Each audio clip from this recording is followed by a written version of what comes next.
یک شعر در وصف آزادمرد شهید دکتر صاحب نجیب الله. درود بر تو باد ای مرد قلب آسیا، درود بر تو باد ای مرد قلب آسیا. جای و زمان تو هیچ کس نمی توان گرفت، جای و زمان تو هیچ کس نمی توان گرفت، شان و کمال تو دیگر نمی توان نوشت، شان و کمال تو دیگر نمی توان نوشت. درود بر تو باد ای مرد قلب آسیا، درود بر تو باد ای مرد قلب آسیا.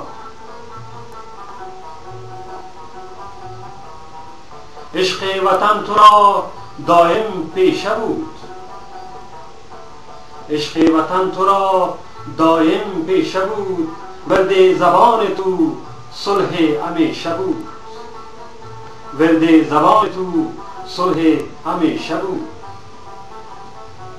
درود بر تو باد ای مرد قلب آسیا، درود بر تو باد ای مرد قلب آسیا.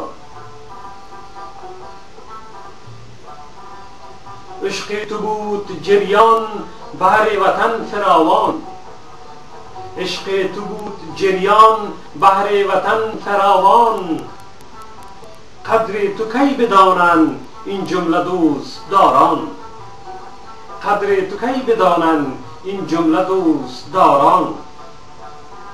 درود بر تو باد ای مرد قلب آسیا، درود بر تو باد ای مرد قلب آسیا.